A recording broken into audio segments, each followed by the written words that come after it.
उन्होंने बतलाया कि हर मनुष्य के पास एक मन की शक्ति होती है। हर काम वही शक्ति करती है। अगर आप थोड़ा सा ध्यान दें और उस मन की शक्ति को साध लें, जिस भी काम में उसको लगाएंगे वो काम अवश्य ही पूरा हो जाएगा।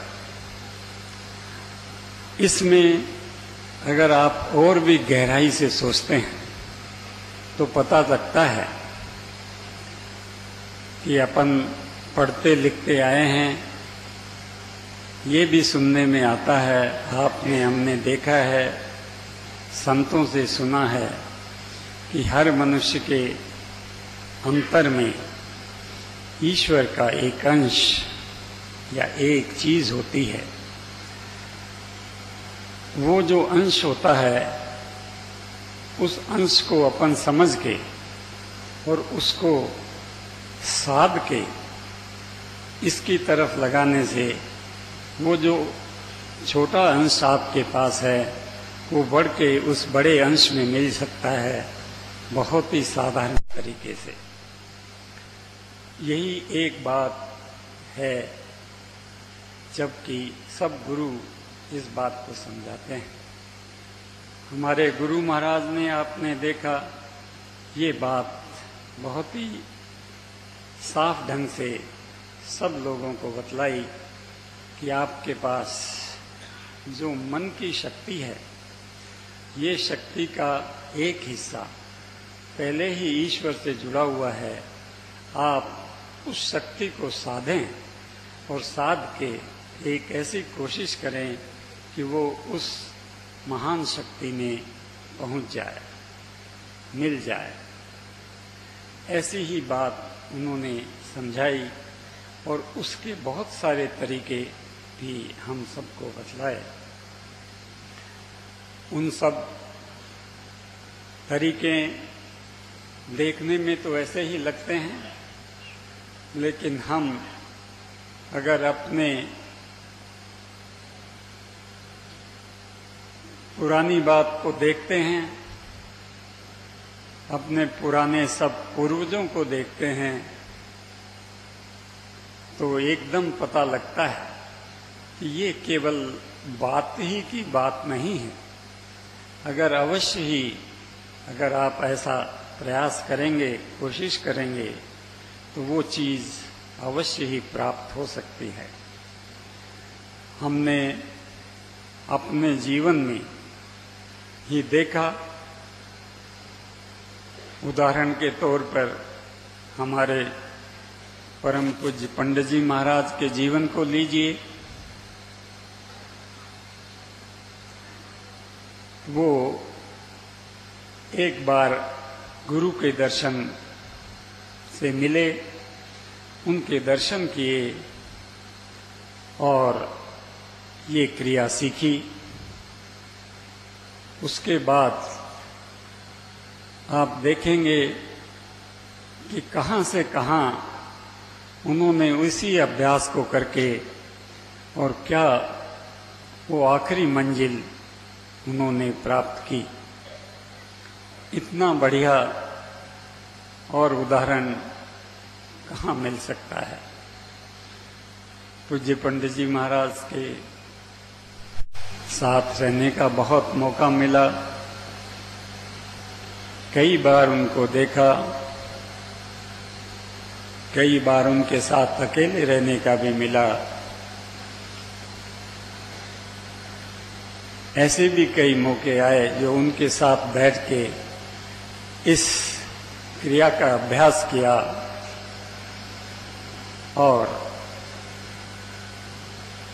कहने की बात तो नहीं है, लेकिन जैसे बहुत शुरू में परम पूज्य गुरु महाराज से ये क्रिया जब सीखी थी, उस वक़्त उन्होंने एक ऐसे ढंग से ऐसी जगह पर के दर्शन कराए कि ऐसा लगा कि हाँ, ये चीज वास्तव में है। ऐसे ही 2-3 मौके मुझे बहुत आश्चर्य हुआ जब परम पूज्य पंडित जी महाराज के साथ बैठने से भी करीब करीब वैसे ही दर्शन, वैसे ही प्रकाश, वैसी ही चीजें नजर आती थी। कहने का तात्पर्य यह होता है कि जो बात यहाँ बताई जाती है, जो हम सीखते हैं, उसमें अगर जैसे भी पुराना अपने पूर्वजों का इतिहास बता रहा है कि इसमें कोई भी नकली चीज नहीं है, आप थोड़ा सा भी अभ्यास जैसा बताया जाता है करते रहेंगे, अवश्य ही उस स्थान पर पहुंच जाएंगे जिसके लिए सब लोग तरसते रहते हैं। जीवन अनमोल होता है क्योंकि, लेकिन क्या होता यह है कि आप और हम सब इसी संसार में काम में दबे रहते हैं। और जीवन में अगर आप देखेंगे कितना सरल उन्होंने बतलाया कि सुबह शाम आधे घंटे ही बैठ के आप ऐसा करें तो अवश्य ही आपको सफलता मिलेगी। उसमें ये भी सही है कि एक विशेष कृपा और भूमिका होती है गुरु की। आप जानते हैं, सुना भी होगा कि गुरु ईश्वर और आपके बीच की एक कड़ी होती है, जो कि आपको, जो कि बार बार ईश्वर के पास भी जाते रहते हैं और आपके पास भी रहते हैं। इसलिए जो जैसे ही आपने गुरु की दया हासिल की, कृपा की, उनके बताए हुए साधन को किया, अवश्य ही आपको वो चीज प्राप्त होगी। क्योंकि वो तो एक ऐसे दरबान हैं जो ईश्वर के पास भी जाते हैं और दया से आपके पास भी आते हैं। इसलिए आप और हम उनका एक अवश्य ही सुबह शाम और जब भी मौका मिले उनका ख्याल रखें। एक बहुत और चीज अच्छी होती है कि मन के अंदर आप देखेंगे तरह तरह की चीजें आती हैं। अगर आप उसको हमेशा अपने मन की इस धारा को अपने गुरु या ईश्वर से जोड़ के रखेंगे तो बहुत जल्दी ही इसमें लाभ हो जाता है।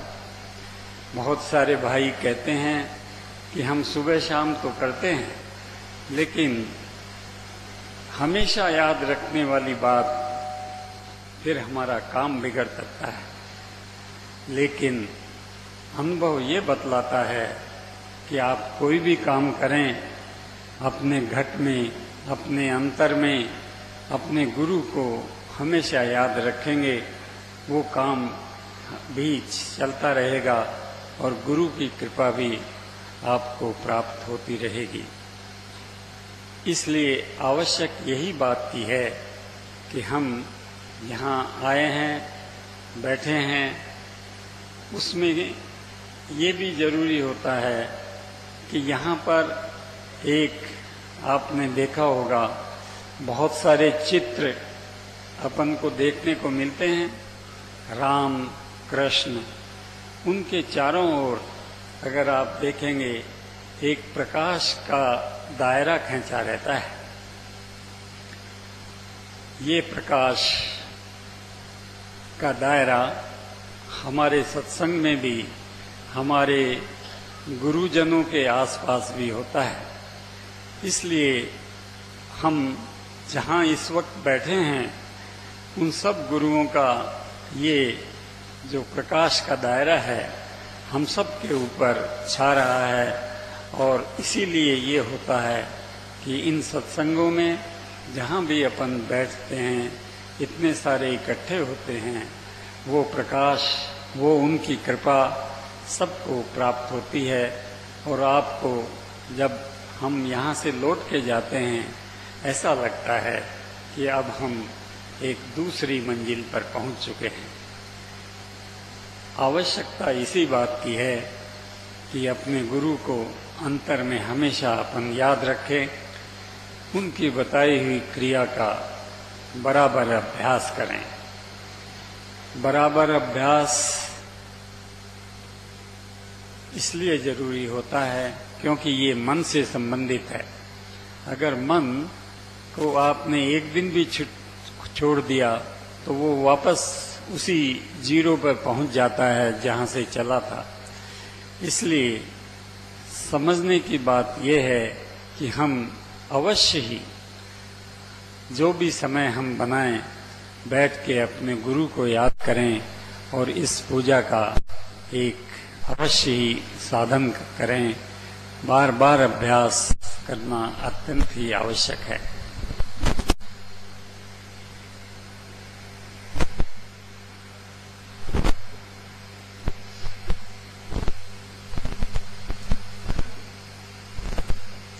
इसमें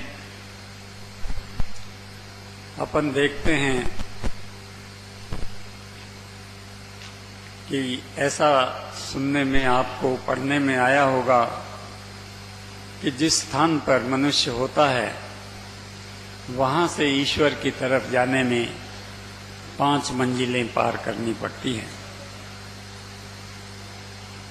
पहला जहां होता है उसको आपने सुना, अन्नमय कोश कहा जाता है। दूसरा प्राणमय कोश,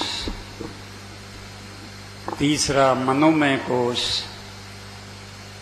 चौथा विज्ञानमय कोश और 5वां आनंदमय कोश। यहाँ पर जाके आनंदमय कोश से ऊपर जाके आपको ईश्वर प्राप्त होता है, ऐसा संत लोगों ने बतलाया है। गुरु महाराज की इस क्रिया में अगर आप और हम देखेंगे तो पहले 2 जो मंजिलें हैं उनको शॉर्ट कर दिया जाता है।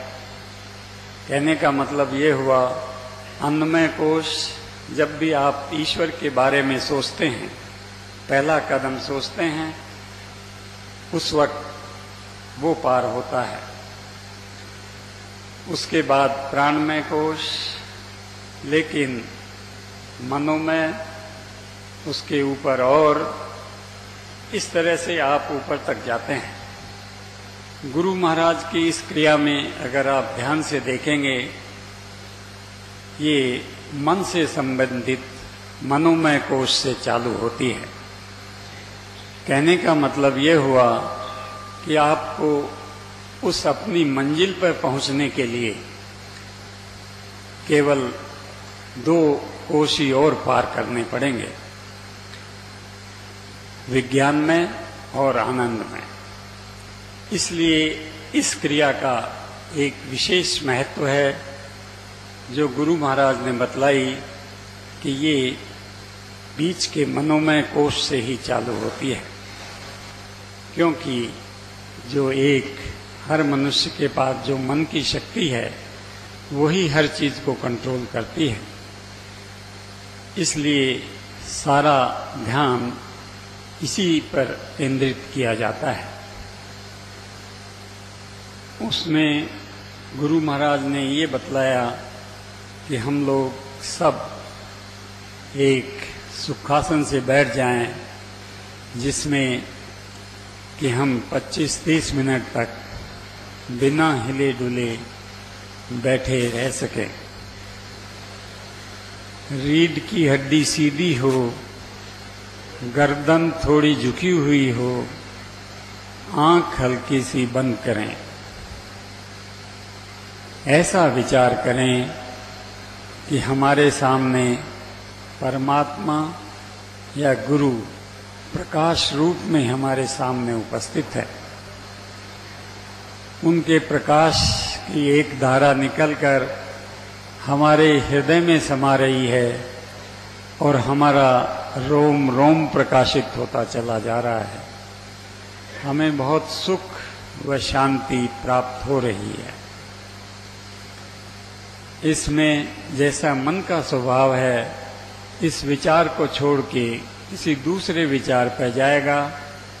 हम लोग उस पर एक नज़र रखें और जैसे ही ये दूसरे विचार पर जाता है, हम उसको वापस पकड़ के इसी विचार पर लगाएं। कुछ दिन के अभ्यास के बाद ऐसा देखा गया है कि मन इसी विचार पर टिक जाता है और यहाँ से इस साधना की मंजिल शुरू हो जाती है। उसके बाद बहुत सारी और मंजिलें एक के बाद एक, जैसे आपने देखा हाथ में एक सांकल आप लेते हैं, एक मणि को हटाएंगे, दूसरा अपने आप हाथ में आ जाता है, फिर तीसरा, चौथा, इस तरह से। इसी साधना में यही बात है कि आपने जब शुरू में मन को शांत करके अपने इस विचार में, ईश्वर के प्रकाश में लगाया, तो आगे की मंजिलें अपने आप आती चली जाती हैं और आपको स्वयं उसका अनुभव होता चला जाता है। इसमें एक बहुत ज़रूरी चीज़ है कि अपने गुरु को हमेशा साथ रखना, अंतर में उनको हमेशा याद रखना अत्यंत ही आवश्यक होता है। इसमें दो प्रार्थनाएं कही जाती हैं, एक गुरु वंदना, एक ईश वंदना।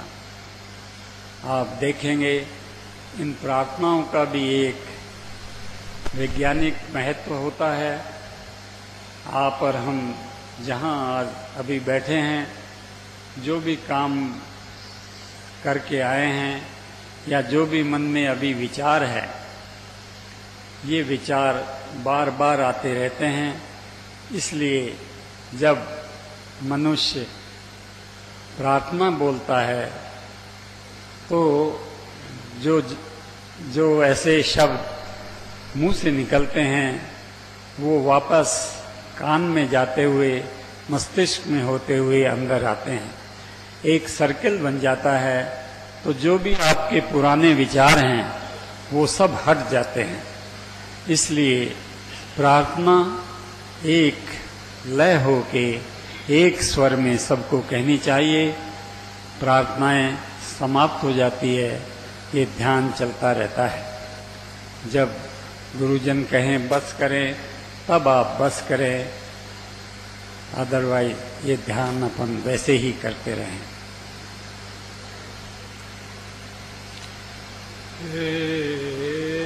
दीन बंधु दयालु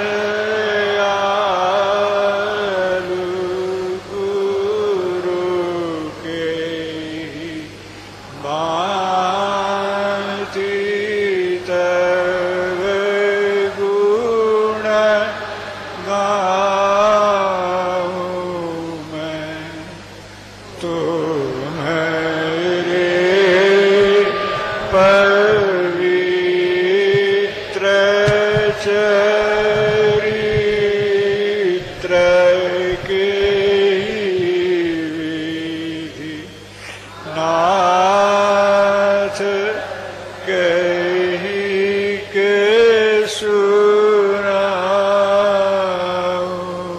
मैं, जिह्वा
श्रद्धा सुमिरनी भेंट करी मैं दीन हो चरणों परा मैं पतित हूँ तुम पतित पावन आपका है आसरा भव सिंधु में हूँ फंस रहा गुरुदेव मुझे उठाइए गई माँ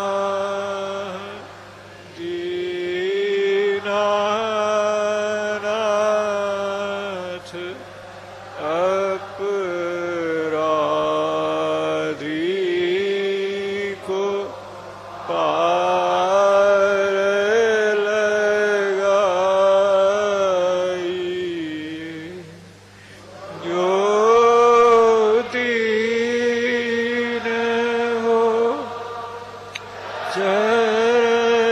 चरणों परे हे नाथ वे सारे तेरे तेरा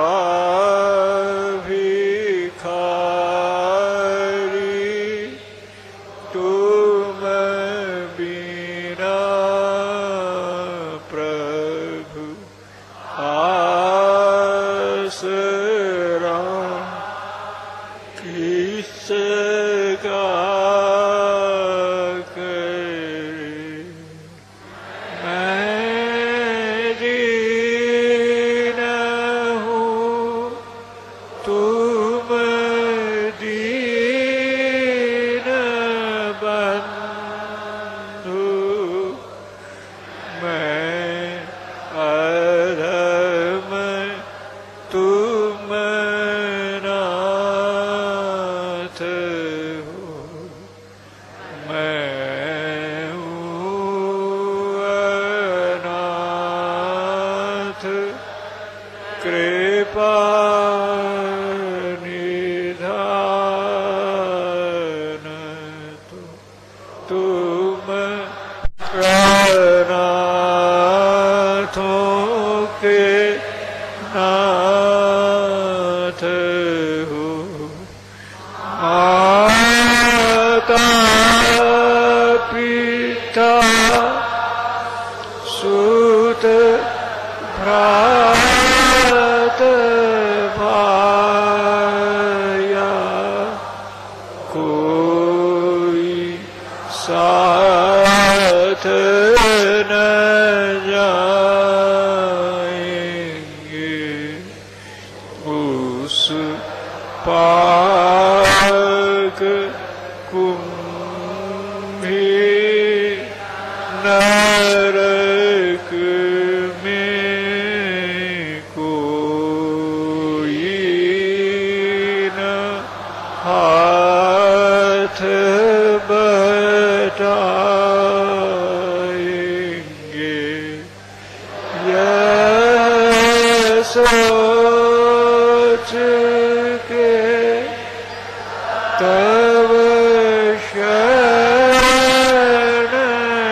आया अब ठिकाना है नहीं बस पार कर दो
त्राता मनुज रूप नर नागर ये हे निर्गुण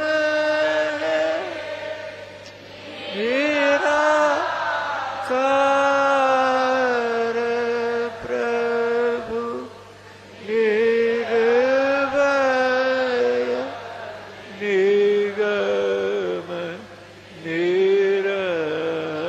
निरंजन है व्यक्त तुम्हीं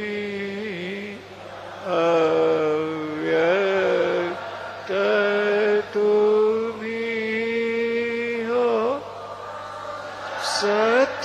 सतचित आनंद रूप विभो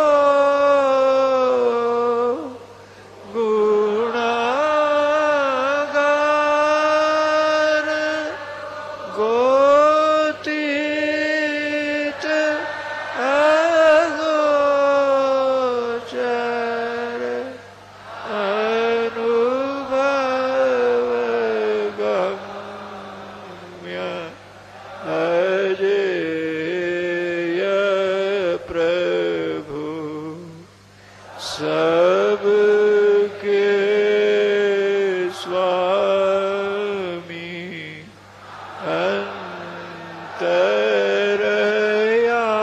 अंतरयामी पार ब्रह्म परमेश्वर है करुणा सागर सब गुण यागर सतचित प्रेम निकेतन हे जगन्नाथ विश्व विनायक हे जगजीवन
परम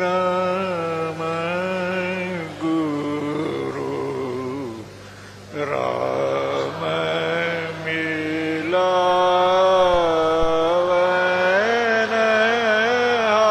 हार। परम गुरु राम मिलावन हार। परम गुरु अति उदार मंजुल मंगलमय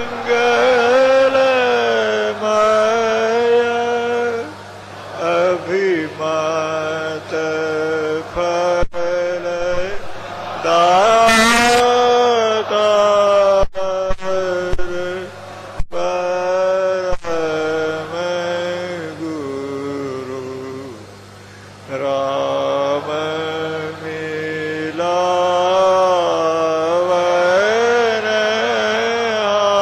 हार। परम गुरु टूटी फूटी नाव परी मम भीषण भव नदधार। परम गुरु राम लीलावन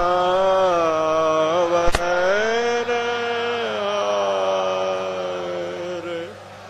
परम गुरु जयति जयति जय देव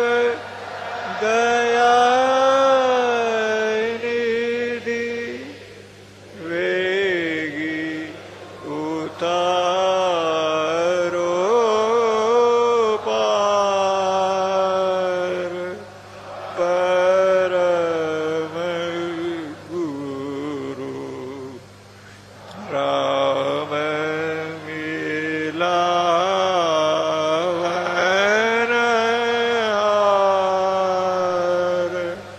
परम गुरु त्वमेव माता च पिता त्वमेव त्वमेव बन्धुश्च सखा त्वमेव त्वमेव विद्या द्रविणं त्वमेव त्वमेव सर्वं मम देव देव। ॐ सहना भवतु सहनौ भुनक्तु सह वीर्यं करवावहै तेजस्विनावधीतमस्तु मा विद्विषावहै। ॐ शान्ति शान्ति शान्ति।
आज ये टूला भंडारा ऐसा लगता है जाने कितने समय बाद हो रहा, एक के बाद एक दो महान पुण्य आत्माएं शरीर छोड़ के चली गईं। मायूसी हर तरफ छा गई थी और आज फिर ये टूला भंडार गुरु महाराज के परिवार के हम सब लोग उनके सामने नम आंखों से उपस्थित हैं।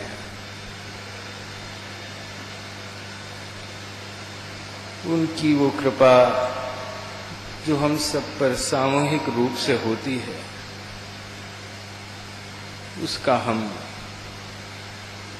यहाँ पर अनुभव कर रहे हैं।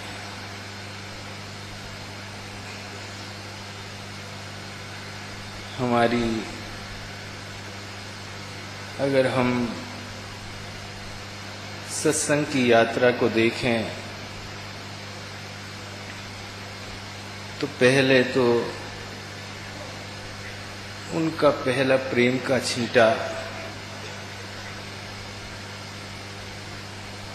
वो अद्भुत समा जिसमें न मन का पता था, न बुद्धि का पता था, न हमने कोई साधना ही की थी।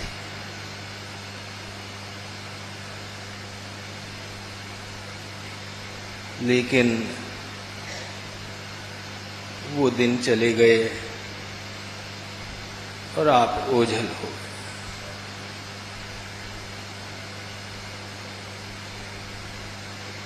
लेकिन गुरु महाराज ने हमें दो चीजें दी, एक मेरा हृदय और दूसरा उनका परमात्मा का गुरु का प्रकाश।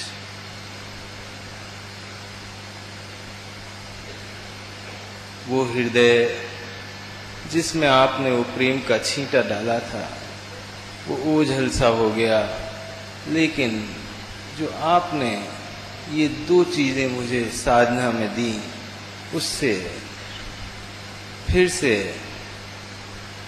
आपका आदेश है कि फिर से मुझे अगर प्राप्त करना है तो ये क्रिया करते रहो। परम पूज्य पापा जी ने हमें बतलाया कि ये क्रिया करने से वृत्तियां अंतर्मुखी होती हैं और मन स्थिर और शांत हो जाता है, और उसका फल ये होता है कि हृदय निर्मल होता है, और निर्मल हृदय में ही उनका वास हो सकता है, परमात्मा का, उस प्रेम का। प्रेम इस क्रिया में वो तो है, लेकिन जैसा बतलाया गया है कि आंखों के जल के पीछे ही अल्लाह का नूर रहता है, यानी भाव। बिना भाव के, बिना गुरु की उपस्थिति के ये साधना करना भी वो वहां तक नहीं पहुंच सकते और शुष्कता आ जाती है। ऐसे ही उस नूर की एक बूंद के लिए मैं यहाँ पर आया। ये ही हमारी यात्रा है, और यहाँ कुछ कहना सुनना नहीं है, केवल अपनी आत्मा का रसपान अनुभव करना है। आज भी यहाँ पर हमारी महान आत्माएं यहाँ पर हमारे बीच हैं। ये समा वो बता रहा है। परम पूज्य पंडित जी, परम पूज्य बड़े ताऊ जी, परम पूज्य छोटे ताऊ जी, परम पूज्य पापा जी, सबकी उपस्थिति है और अभी भी वही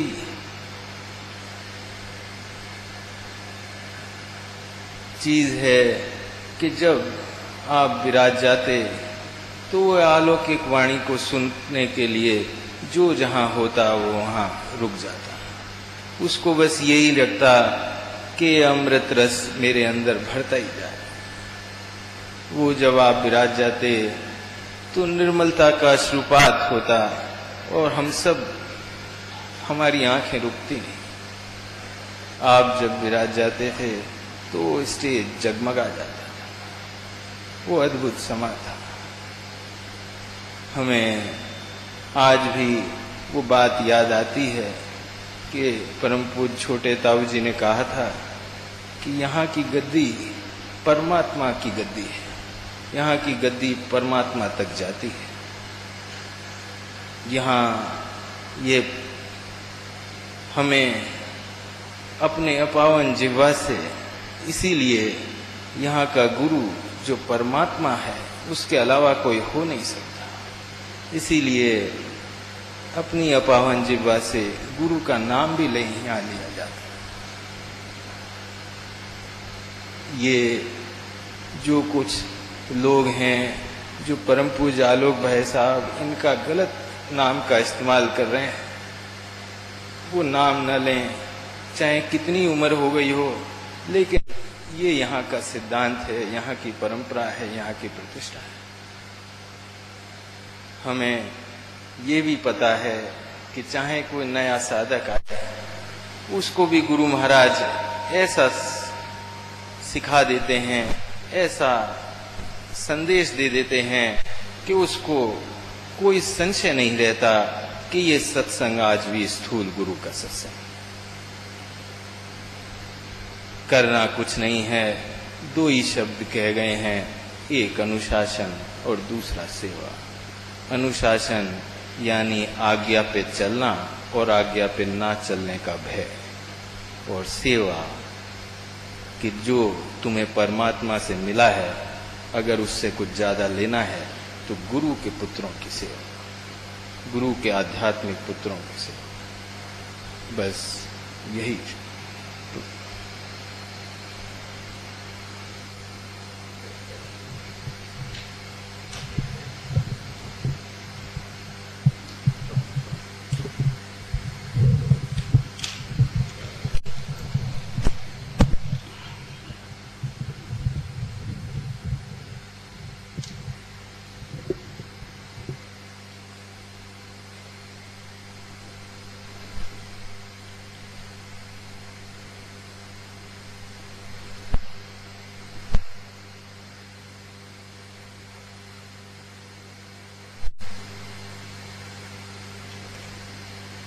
एक बार गुरु महाराज ने स्पष्ट किया था, टूंडला भंडारे का ये समय ये जन्माष्टमी पर ही क्यों रखा जा गया।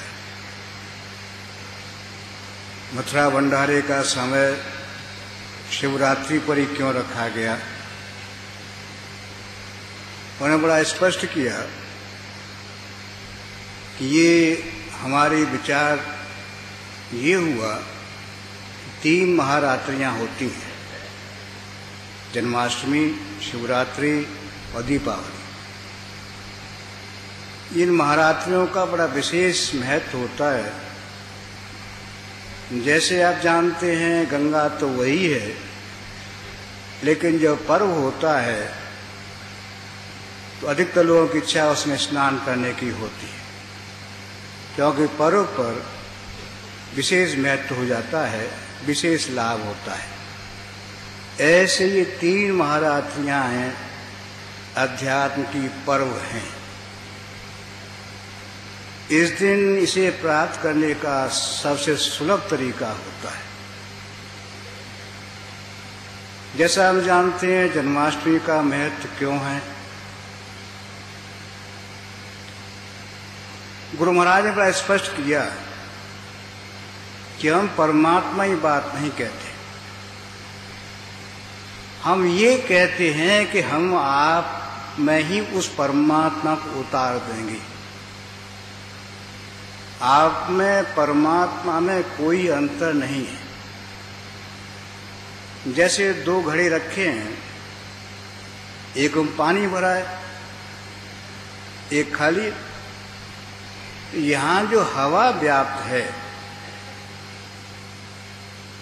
सर्वत्र व्याप्त है, जो खाली घड़ा उसमें भरी हुई है। जिसमें पानी भरा है उसमें जहां तक पानी है उतने में हवा नहीं है, बल्कि ऊपर जो खाली उसमें हवा है। यदि हम उस घड़े के पानी को निकाल दें, हवा अपने आप उसमें भर जाएगी, हमें कोई प्रयास नहीं करना होगा। ऐसे ही परमात्मा क्या है? ओम पूर्णमिदः पूर्णमिदम्। परमात्मा पूर्ण है, और ये जो उसने कृति बनाई है, निर्माण किया है, वही पूर्ण है। जैसे दो घड़े, फर्क क्या आ गया? सर्वव्यापी वायु तो उस खाली घड़े में भरी हुई है, जिसमें पानी भरा है उसमें नहीं है। घड़ा दोनों एक ही है। ऐसे ही हम में परमात्मा कोई अंतर नहीं है। हम में कुछ विकार भर गए हैं, जैसे पानी भर गए घड़े में, उतना ही उस हवा नहीं। जितने हमें विकार भर गए उतने परमात्मा दूर हो गए। हैं हम भी पूर्ण, लेकिन ये विकार भरने से हम अलग, वो अलग। उन्हें कहा कि भाई हम वो क्रिया जानते हैं जिससे आपके सारे विकार निकल जाएंगे। विकार निकल जाएंगे तो आप भी वही हो जाएंगे। जैसे इस घड़े में हवा भरी थी, इसका पानी निकाल दिया, इसमें हवा भर गई, दोनों एक हो गए। ऐसे आप भी वही हैं, ईश्वर जी अविनाशी, हम भी वही हैं। फर्क क्या है कि हमें विकार भर गए, उसमें विकार नहीं। यदि हमारे विकार निकल जाए, मैं भी वही हूं, कोई फर्क नहीं है। हर व्यक्ति वही है। किसी व्यक्ति में परमात्मा कोई अंतर नहीं, केवल विकारों का अंतर है। विकार निकल जाए तो ठीक हो गया। उन्होंने कहा हम वो विधि जानते हैं ये सारे विकार निकल जाएंगे। जन्माष्टमी, जैसे मैंने कहा, जन्माष्टमी महत्व क्यों है? परमात्मा पूर्ण आनंद है, परमात्मा सत्य है, चित्त है, आनंद है। परमात्मा काल से परे है। अब क्या हम उस अवस्था प्राप्त कर सकते? कृष्ण जैसा हमारी निष्ठा है, परमात्मा है, आनंद करण परमात्मा, रासलीला करने वाला परमात्मा, आनंद धाम, वो क्या है? उन्होंने कहा कि परमात्मा जो कृष्ण जो है शुद्धतम तम है। आनंद कोश में तीन जो गुण जो होते हैं, इनका स्वरूप बदल जाता है।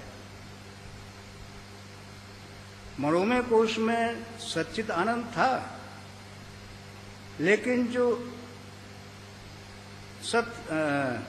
सतरजतम था, लेकिन आनंदमय कोश में जाकर उस तम की अवस्था बदल जाती है, तम धुल जाता है। गुरु कृपा करता है। तम धुलना आसान काम नहीं है, क्योंकि हम तम से ही पैदा हुए हैं, रज से ही पैदा हुए हैं, रज में ही रहते हैं, रज में ही सारे काम करते हैं। इसी तम के से ही हमारा निर्माण हुआ है। यदि प्रकृति नहीं होती, हमारा निर्माण भी नहीं होता। लेकिन इस प्रकृति में ये गुण भरे हुए हैं, विकार भरे हुए हैं। कृष्ण भी तम है, क्योंकि तम में ही आनंद है। इस तम में जो हम आज हैं, वहां वो आनंद सुख बन गया है। सुख का दुख लग गया है। इसमें से ये तम के सारे विकार निकल जाते हैं, तो इसके ये आनंद बन जाता है। यही जो तम आज हम मेरे अंदर है, यही साधना के द्वारा गुरु कृपा से शुद्ध होता चला जाता है। इसे विकार निकल जाते हैं, विकार निकल जाते, शुद्ध तम अवस्था होती है तम की, आनंद कोश। कृष्ण क्या है? तम, सांवला शरीर, तम की अवस्था आनंद। कृष्ण आनंद है, सांवला है, सलोना है, आनंद घन है, रसिक है, आनंद है वो। कृष्ण वो है। यदि मेरा भी ये तम शुद्ध हो जाए तो मैं भी हो जाऊंगा। आनंद कोश में क्या होता है? तम ऊपर आ जाता है, बीच में सत रहता है, अंत में तम वो रज रहता है। तम, सत, रज, ये तीन अवस्थाएं हो जाती। तम क्या है? परमात्मा कृष्ण, जिसमें कोई विकार नहीं, आनंद आनंद है, केवल आनंद है। सत क्या है? राधा, गोपियां। तम क्या है? वंशी की धुनी। क्योंकि आनंद प्रकट होने के लिए आवश्यक होता है माध्यम। माध्यम नहीं हो, आनंद प्रकट नहीं होता। इसलिए परमात्मा स्वयं कहते हैं कि मैं इस आनंद को प्राप्त करने के लिए भक्तों के पास जाता हूं। भक्तों के संपर्क में आने से उसी परमात्मा का आनंद बिखर जाता है। आनंद परमात्मा था, अनुभूति कब होती है? भक्त के पास आता है तब। परमात्मा राम परमात्मा है, आनंद है, लेकिन प्रकट कब हुआ? शबरी के यहां गए। शबरी के यहां गए, शबरी की भक्ति से उनमें विस्फोट हुआ, एक उसमें कंपन पैदा हुआ, आनंद बिखर गया। कृष्ण क्या? आनंद है। लेकिन आनंद प्रकट कैसे हो? गोपियां चाहिए, बंशी की धुन चाहिए, बंशी की बजी, गोपियां इकट्ठी हुई, कृष्ण आनंद बिखरने लगा और वहां महारास होने लगा। कृष्ण भी नाच रहे हैं, गोपियां नाच रही हैं, बंशी की धुनी व्याप्त, और सादा वातावरण। इतना ही नहीं, गोपियां कृष्ण ही नहीं, बस जितना भी वातावरण वहां का है स्वान में हो गया। मोर नाच रहे हैं, गायें बैठी हैं, सारा आनंद बिखर गया आनंद। ऐसे गुरु महाराज ने कहा कि भाई तुम में आनंद है, तुम में सारी अवस्थाएं हैं, लेकिन तुम्हारे इस तम में ये विकार आ गए हैं। उन विकारों से तुम्हारा आनंद जो है निकृष्ट श्रेणी का सुख हो गया है, इंद्रिय सुख, जिह्वा का, और जितने भी सुख हैं वो बन गए हैं, सुख के साथ दुख बन गया है। यदि तुम्हारा भी ये तम शुद्ध हो जाए तो तुम भी उसी आनंद अवस्था में होगे जहां दुख नहीं होंगे, अशांति नहीं होगी, क्लेश नहीं होंगे। करना क्या होगा? गुरु महाराज की साधना। गुरु कहता क्या है? शुद्ध कैसे हो तम? उसका उपाय गुरु महाराज ने लिखा है कि साधक जब हमारे पास आता है तो हमारे पास बैठने से सत प्रमुख होता है, अच्छा लगता है, साधना करता अच्छा लगता है। लेकिन हम क्या करते हैं? उसके रज को उखाड़ देते हैं। रज जब उखड़ जाती है तो सत की अवस्था नहीं रहती। अब तक अच्छा लग रहा था, लेकिन अब वो देखता है कि मन नहीं लगता। पूजा में बैठता हूं, जाने कहां कहां विचार आते हैं। क्यों आते हैं? आपकी शर्ट है, मैली नहीं मालूम पड़ रही, लेकिन साबुन लगा दें तो देखते हैं कुछ मैल निकलना शुरू हो जाता है। रज क्या है? गुरु महाराज रज को उल्टा कर दिया। उसका काम हो गया हमारे अंदर से विकार निकालना। जिन विकारों को हम नहीं निकाल सकते, गुरु एक क्रिया कर देता है, हमारे रज को प्रमुख कर देता है। रज प्रमुख कर दिया तो मेरे मन के, मेरे बुद्धि के जितने भी विकार भरे हैं, जन्मों जन्मों के विकार भरे हैं, वो निकलना शुरू हो जाते हैं। साधना में देखता हूं कि अरे पहले मेरा मन बहुत लगता था, अब मेरा मन नहीं लगता। कारण क्या है? गुरु ने आप में रज प्रमुख कर दिया है, आपकी सफाई करना चाहता है। गुरु सफाई करना चाहता है, इस रज पैदा प्रमुख कर दिया, आपका ये सारा तम के विकार निकल गए, आप उस अवस्था में चले गए। उन्होंने कहा हम पर वो विद्या है, आप बैठेंगे तो हम आपके रज को उखाड़ देंगे, प्रमुख कर देंगे। तम और सत्य गौड़ रह जाएंगे, रज प्रमुख कर देंगे। जहां रज प्रमुख हो जाएगा वहीं सारे विकार निकलते जाएंगे, निकलते जाएंगे, धुलते जाएंगे, धुलते जाएंगे। एक से वो आएगा जहां आप शांति में बैठे होंगे। शांति की अवस्था केवल दो अवस्था में आती है, सत्य में या तम में। सत्य में भी शांति होती है, तम में भी शांति होती है, लेकिन सत्य में आनंद नहीं है, आनंद तम में। आनंद कोश में क्या होता है? वही सत्य जो मेरा तम जो था, जिसमें गंदगी थी, रज बढ़ाकर गुरु ने साफ कर दिया, वो तम मुझे प्रमुख हो गया। तम प्रमुख हो गया तो जो अवस्था कृष्ण की मेरी अवस्था होगी, नहीं वही हो गया। तो उन्होंने कहा कि कहने की बात नहीं, कृष्ण परमात्मा है, लेकिन एक आध्यात्मिक अवस्था भी उस अवस्था में पहुंचने की है, एक आध्यात्मिक स्थिति भी है। कृष्ण परमात्मा है, कृष्ण लेकिन स्थिति भी है, और गुरु कृपा से हम वहां पहुंच जाते हैं। उन्होंने कहा जन्माष्टमी का जो अवसर होता है इसलिए प्रमुख होता है, क्योंकि इस दिन भगवान कृष्ण का अवोदय हुआ, भगवान कृष्ण प्रकट हुए। भादों का महीना जहां गर्म, जहां भयंकर अंधकार ही अंधकार होता है, कृष्ण पक्ष अर्धरात्रि का समय भगवान कृष्ण प्रकट हुए। आनंद आनंद हो गया, बरस गया, सारे पैदाश हो गए, सब कुछ हो गया, आनंद बस गया। ऐसे उन्होंने कहा कि ये जन्माष्टमी आनंद का उत्सव है, आनंद बरसता है, ये एक स्थिति है। जन्माष्टमी एक आध्यात्मिक स्थिति है, जहां आप उस अवस्था में जाएंगे, आप स्वयं को करेंगे अरे मैं वही था, लेकिन आज मेरी अवस्था ऐसी होगी। ये उन्होंने कहा कि भाई हम कृष्ण कहते नहीं, लेकिन आप मैं भी हम कृष्ण का प्रकट करा सकते हैं। उसी मैंने कहा कि परमात्मा काल से ही परे है।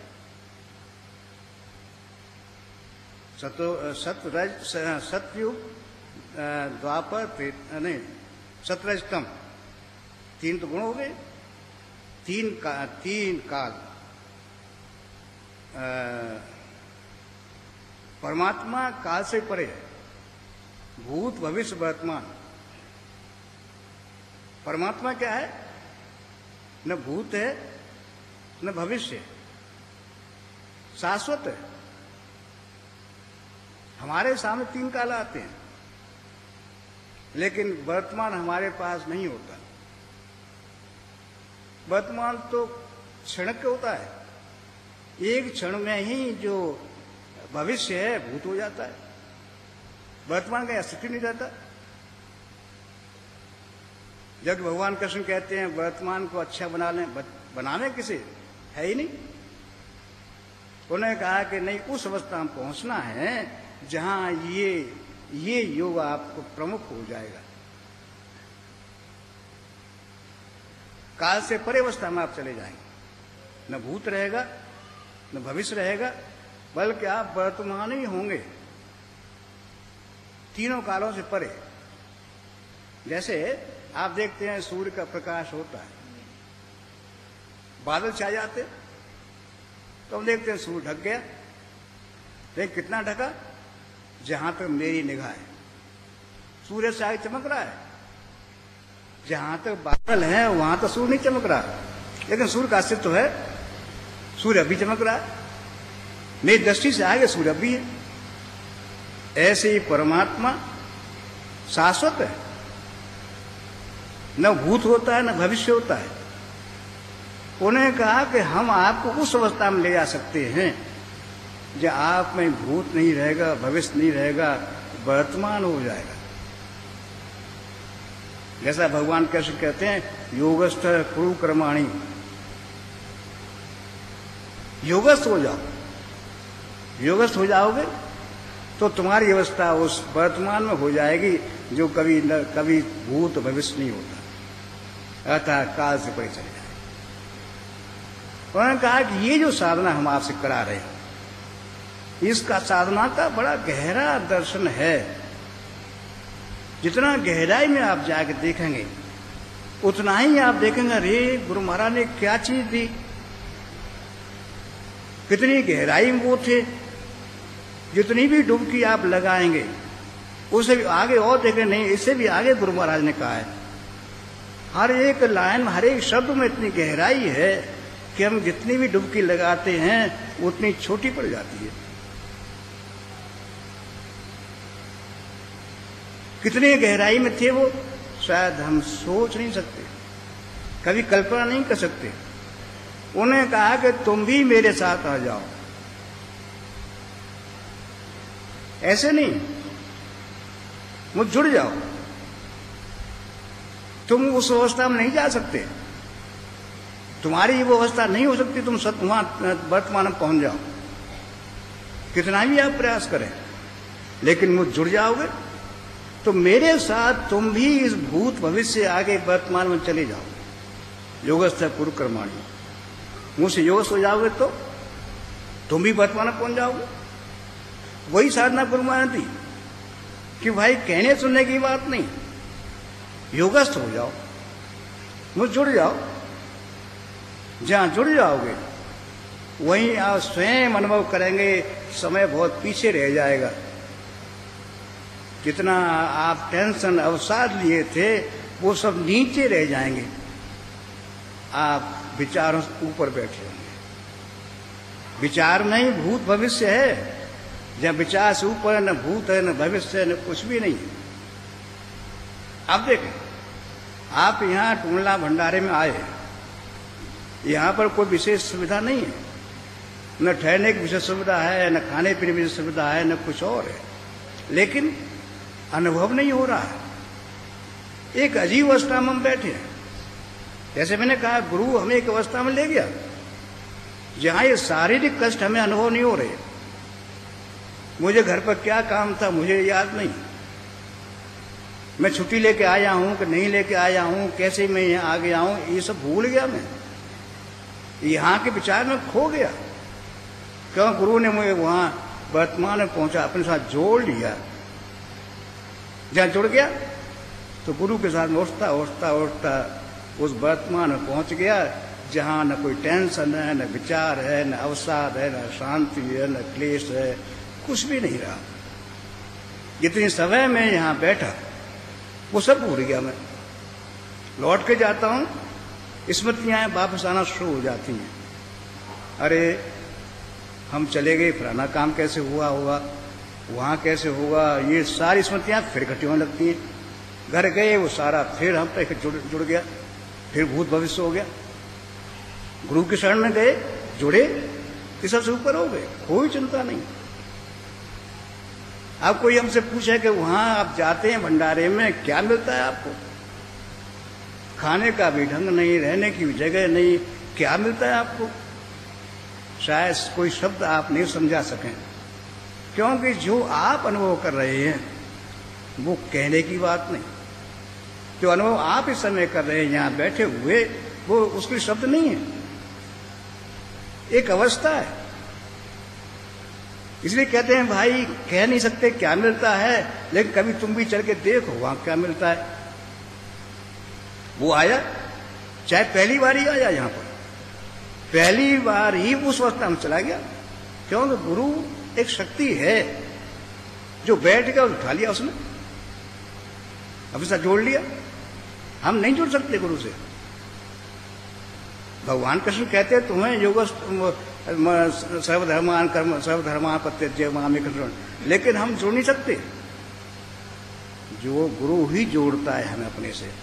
हमें शक्ति नहीं कि मन को दे सकें, गुरु को बुद्धि को दे सकें, ध्यान कर सकें या और कुछ कर सकें, हम नहीं कर सकते। हम तो इन विषयों में ही लिप्त हैं, इनसे अलग होना जानते ही नहीं। ये गुरु विशेष कृपा करता है, हमें जोड़ तक आ जाता है। हमारे मन को जोड़ता है, बुद्धि को जोड़ता है, हमारे अहम को जोड़ता है। एक दिन हमें पूर्ण जोड़ लेता है, जहाँ जैसे मैंने कहा कि हमें अपने साथ उठाकर वहाँ ले जाता है जहाँ न भूत है न भविष्य है, एक वर्तमान है। वो अवस्था गुरु महाराज ने कहा कि हम वो विद्या जानते हैं कि हम तुमको उठा करके वहाँ पहुँचा सकते हैं जहाँ तुम भी उस परमात्मा का अनुभव करोगे। परमात्मा क्या होता है व्याख्या नहीं की, बल्कि प्रकट कर दिया। हर व्यक्ति के हृदय में उन्होंने वो चीज दी कि भाई इस तरह से आप बैठेंगे तो धीरे करते करते करते करते आपके सारे विकार निकलते जाएंगे और आप में पूर्णता भरती जाएगी। एक दिन वो आवेगा जहां पूर्ण हो जाएंगे। वो अजीब चीज को मैंने दी। साथ साथ टूणला भंडारा, मथुरा भंडारा दोनों को ऐसा जोड़ा उन्होंने कि 6 महीने का फर्क है। यहां हुआ, उसके बाद मथुरा भंडारा हो गया। जो भी विस्मृतियां, जो भी अवस्थाएं बदलती गई हमें घर में जाकर के, उन्हें फिर से अवस्था दे दी कि भाई फिर मथुरा आ गया, फिर शिवरात्रि का पर्व आ गया। ऐसे उन्होंने बड़े सुंदर ढंग से इस परिवार को जोड़ा है, जहां बिना किसी प्रयास के, बिना किसी साधना के हमें वो अवस्थाएं प्राप्त हो जाती हैं जो अच्छे अच्छे योगियों को साधना से प्राप्त नहीं होती। केवल मात्र गुरु कृपा, गुरु कृपा ही केवल मात्र उसका एक नाम है। हमारी साधना नहीं, हमारा कुछ छोड़ना वो नहीं, बल्कि केवल मात्र गुरु कृपा है। यहां भी जो आप बैठे हैं वो गुरु कृपा से आप यहां तक आ पाए, अपने प्रयास से आप नहीं आए। ये भी यहां आने का जो कारण है गुरु कृपा है। उसकी बंसी बजी, उसने ही हमारे हृदय में प्रेरणा पैदा कर दी और हम वहां चल दिए। कैसे थे, क्या थे, चल दिए। जैसे आपने सुना है रात्रि में भगवान कृष्ण की बंसी बजती है, गोपियां जैसी थी वैसे दौड़ पड़ती हैं। किसी ने वस्त्र नहीं देखे, कैसे पहने हैं, क्या पहने हैं, बच्चे नहीं देखे, पति नहीं देखा, परिवार नहीं देखा, बल्कि वंशी की धुन पर चल दिए। आप भी सोचें कि आप कैसे आए यहां पर। उसी कृष्ण की बंसी बजी, उसी ने हमारे दिन प्रेरणा की। छुट्टी है, नहीं है, कैसे है, क्या करके आए, किस तरह से हम यहां आ गए हैं, ये हम ही जानते हैं। क्यों आ गए? उसी कृपा के लिए। यहां आ गए तो आनंद भर गया, आनंद भर गया। जैसे आप जानते हैं पानी बरसता है तो चाहे कैसा ही व्यक्ति हो, पढ़ा लिखा हो, बिना पढ़ा लिखा हो, छोटा हो, बड़ा हो, कोई फर्क नहीं होता, सब भीग जाते हैं। ऐसे ही गुरु महाराज कृपा यहां बरसती है। और ये सुंदर पर्व, ये एक स्थान परम पूज्य पंडित महाराज का कर्म क्षेत्र, यहां बैठकर उन्होंने अनेक ग्रंथों की रचना की है। अपने आ जाते थे, बैठ जाते थे ऐसे ही, तब न टेबल थी न कुर्सी थी, कुछ नहीं, ऐसे ही जमीन पर बैठ बैठ कितने ग्रंथों की रचना यही बैठ उन्होंने की। उन्होंने कहा तो भाई हम तो गुरु महाराज केवल एक ही बात मांगते हैं, हम और कुछ नहीं चाहते, केवल एक बात, यही बात चाहते हैं कि यहां जो भी कभी कोई आवे उस शांति की अनुभूति हो, आप कृपा की अनुभूति हो। और वही वरदान गुरु महाराज ने दिया। हम और आप तो साधक हैं, गुरु महाराज को जानते हैं। मैं एक यहां घटना आपको सुनाना चाहूंगा। एक बार यहां पर शंकराचार्य जी शायद जोशी पुरी के थे, एक कारणवश उन गाड़ी का दुर्घटना हो गई, रात्रि हो गई थी। तो डीएम ने हमसे कहा कि हम ये चाहते हैं कि आप आश्रम में ठहर जाएं। और ठीक, बड़ी खुशी बात है। वो यहां ठहरे, सवेरे जाने को हुए तो बोले कि यहां की एक शांति, अजीब शांति में अनुभव की है, ये तो वृंदावन में चीज नहीं, वो यहां पर है। कारण गुरु महाराज का आशीर्वाद। यहां जो भी बैठ जाएगा सहज में उस शांति में चला जाएगा। कितनी भीड़ में भी नहीं, आप अकेले भी कभी आकर देखेंगे यहाँ उसी शांति का अनुभव करें, क्योंकि ये उनकी तपोभूमि भी है, साथ साथ गुरु महाराज का आशीर्वाद है, गुरु महाराज की स्मृति भवन है, उनकी स्मृति बना है, ये सब कुछ यहाँ पर व्याप्त है। इसलिए गुरु महाराज ने ये जो भंडारे के समय रखा, बड़े सोच विचार के, बड़े पूर्ण विधान से ये जन्माष्टमी पर यहाँ पर हो, शिवरात्रि में उत्साह, दोनों ही महारात्रियों का, दोनों ही पर्वों को हम देखते हैं, जाते हैं, तो अनायास ही कहाँ से कहाँ पहुँच जाते हैं। ये हमारा आपका सबका अनुभव है। गुरु महाराज से प्रार्थना है हम पर आपका सब पर दया करें, उन्हें कृपा सब पर बरसती रहे। जैसे भी हैं उन्हीं के हैं, उनके गीत गाते हैं, बस उनसे प्रार्थना है, दया करें।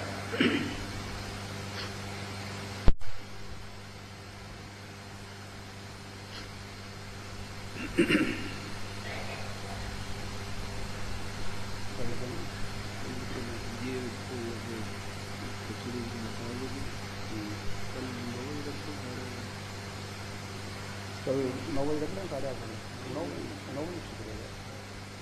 कल माता जी बुआ जी आने, जो माता जी आने, बुआ जी आने, 9 बजे। इस समय की सभा 1 बजे के बाद समाप्त हो जाएगी। जैसे कल की व्यवस्था थी स्वल्पाहार के लिए, वही व्यवस्था आज भी है।